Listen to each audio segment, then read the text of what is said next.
Y estamos reencontrándonos en esta columna que hemos dado en llamar Crónicas de un maestro rural con Limber Santos, que nos va a hablar hoy del grillo, de un maestro rural. ¿Y por qué me estoy acoplando allí? ¿Por qué me estoy escuchando yo mismo? Limber, ¿estás por allí? Muy buenos días.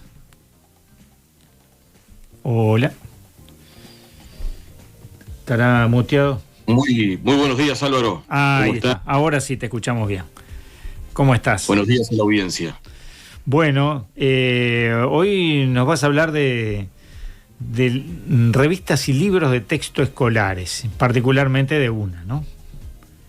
Sí, efectivamente. Bueno, todos recordamos, porque todos hemos pasado por la escuela y la gran mayoría de los uruguayos por la escuela pública, nuestro vínculo con el texto escrito y particularmente los textos escolares, muchos de ellos oficiales que han ido pasando a lo largo de la historia, pero a lo largo de la historia también vemos cómo han habido revistas para niños, pero para niños escolares, esas revistas donde la maestra te mandaba a buscar material y uno podía recortar ese material sobre la batalla de las piedras, sobre un fruto, sobre los temas que habitualmente se trabajaban en la escuela. Y hay que recordar que durante buena parte del siglo XX no había ninguna revista en Montevideo ni en Uruguay que fuera destinada a niños escolares. Por lo tanto, circulaba sí revistas del Río de la Plata que venían de Buenos Aires. La más conocida, la Villiquen, claro. Villiquen, de la editorial Atlántida, la editorial fundada por Constancio C. Vigil, que era uruguayo, que era del departamento de Rocha, donde también estaba la revista El Gráfico. Los grandes compraban El Gráfico, o Para Ti, y Chacra y Campo Moderno, otras revistas de esa editorial, pero para los niños estaba la revista Villiquen ya desde los años 20, y era la revista que circulaba aquí durante buena parte de la primera mitad del siglo XX. Claro. Pero es interesante destacar cómo en el año 1949 el Estado uruguayo, a través del Consejo Nacional de Enseñanza Primaria y Normal, decide generar una revista propia, al estilo de Villiquen, pero uruguaya, y esa es la recordada revista El Grillo, que sobre todo la gente que cursó la escuela durante los años 50, claramente porque estuvo durante toda esa década, la recordará muy bien, porque la revista Villiquen se repartía en las escuelas a todos los niños, tenía una tirada muy grande de más de 70.000 ejemplares, lo cual era decir mucho, se distribuía en todo el país. El Grillo, dijiste Villiquen. Tal cual, la revista El Grillo. En realidad, tanto era la importancia que se le daba a cómo a través de la escuela debía llegar la letra escrita, el texto escrito, que yo sé que en muchísimos, miles de hogares uruguayos, el único texto escrito que podía llegar, además de algunas etiquetas, además de algún almanaque, como el viejo almanaque de alpargatas y demás, lo único que se podía encontrar escrito era la revista El Grillo, porque la traían los niños de la escuela, una revista de distribución gratuita.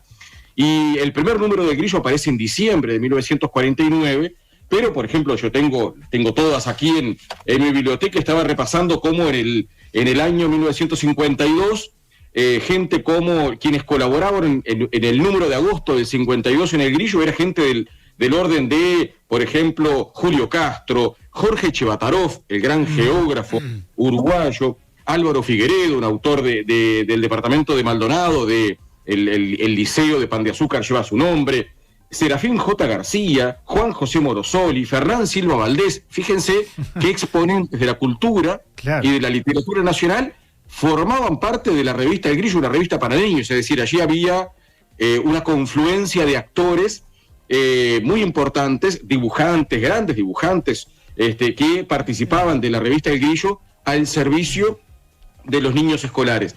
Estos días que se cumplieron 100 años del encuentro de Albert Einstein con Carlos Bá Ferreira en la Plaza de los Bomberos, en el marco de la fugaz visita por Montevideo del físico, en el año 52, cuando muere Einstein, el propio Daniel Vidart, el gran antropólogo Daniel Vidart, escribe para El Grillo una crónica sobre los grandes hombres de la humanidad, y allí hay una referencia a Alberto Einstein, y la referencia, dice él, cuando estuvo aquí en una visita tan fugaz como memorable, y su coloquio con el gran filósofo uruguayo Carlos Bá Ferreira. Es decir, hay algo del orden de poner al servicio de las infancias en Uruguay, en la época, a los más grandes expositores de la ciencia, de las artes, de la cultura. Las páginas del Grillo implicaban ver mitos y leyendas de todas partes del mundo, poder poner al servicio de niños que nunca habían, ni sus familias, visto obras de arte, la reproducción de grandes obras de arte. Bueno, El Grillo marcó una época y estuvo presente en las escuelas y en las familias uruguayas desde 1949 hasta 1964, cuando, en épocas ya más difíciles, El Grillo deja de salir. Pero ahí da lugar a emprendimientos privados y ahí, bueno, la gente más joven, si no recuerda El Grillo, sí recordará otras revistas que salieron al mercado en la década del 60 y del 70, quizá la más recordada es Charoná, pero también hay que pensar cómo, además de Charoná, más adelante Muñeca Azul, Patatín y Patatán, revistas también para niños escolares, al mismo tiempo que llegaban otras de Argentina, como Petete y su libro gordo, o Anteojito, y otras revistas que venían también del otro lado del Río de la Plata, pero hay que ver cómo los diarios de Montevideo y algunos diarios del interior se hicieron eco de esta iniciativa comenzada por el Estado con El Grillo para editar sus propias revistas para niños escolares. Una muy recordada era una pequeña revista que aparecía todos los miércoles con el diario El Día, a partir de 1966, que se llamaba El Día de los Niños.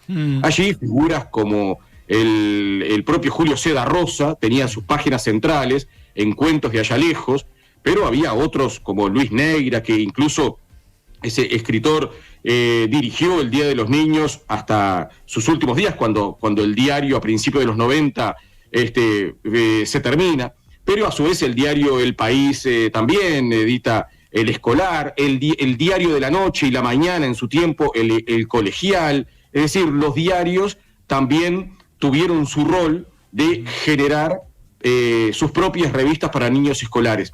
En este sentido hay, me parece, una idea que comienza con El Grillo y luego le siguen otros, para que el texto escrito, con la importancia que en la época tenía el texto escrito a través de las publicaciones, pudiese llegar a un público específico, que era el público de los niños y las niñas, y a través de ellos llegar a las familias, porque El Grillo hacía guiñadas a los padres, es decir, muchos de los textos que aparecían allí parecían estar dirigidos a niños, pero también estaban dirigidos a que en la familia hubiese un rincón de lectura, un momento de lectura, en familias en los años 50, que quizá el único integrante de la familia que sabía leer eran los niños, porque estaban concurriendo a la escuela, algo que sus padres no habían tenido la oportunidad. Entonces, de algún modo, los niños y las niñas eran portadores de cultura, portadores de conocimiento, a través de una revista que el propio Consejo de Enseñanza Primaria y Normal editaba. Hoy han cambiado mucho las épocas, ya casi no tenemos revistas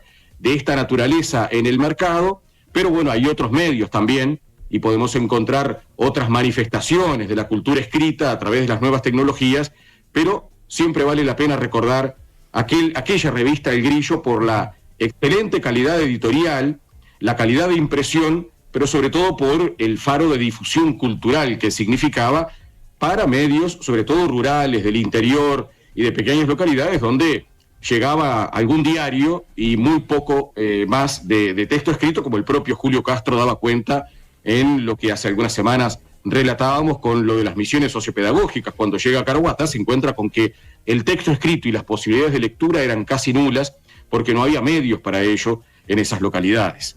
Limber, una consulta ya sobre el final que me parece que nos podés ilustrar bastante. Esto suena mucho a algo que se habla en estos tiempos y es tener una política de Estado con respecto a los temas culturales. Esto obviamente trascendía a los gobiernos, ¿no?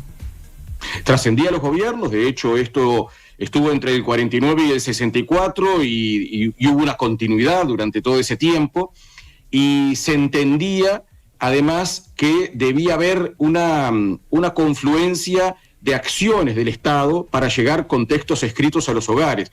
En algunos de los números de El Grillo se hace referencia, cuando se le habla a los niños, por ejemplo a los niños campesinos, se dice, hay una página que lleva por muchos años Álvaro Figueredo, de Pan de Azúcar, hablando de las creencias, de las supersticiones y de las leyendas vinculadas al mundo rural, que se llamaba El Niño Campesino. Y ahí en uno de esos textos se hace referencia a una obra de arte reproducida por el almanaque del Banco de Seguros del Estado, que era otra de las publicaciones, que sigue hasta el día de hoy, pero que desde principios del siglo XX también llegaba a los hogares, y quizá eran las dos publicaciones, el Banco de Seguros una vez al año, la revista El Grillo una vez al mes, que llegaba a algunos hogares. Entonces había como un entrelazamiento y efectivamente una política de Estado relacionada con esto de poder llevar cultura, pensando siempre en los hogares de los rancheríos rurales, de los pueblos del interior, donde era más difícil que los medios de comunicación escritos pudiesen llegar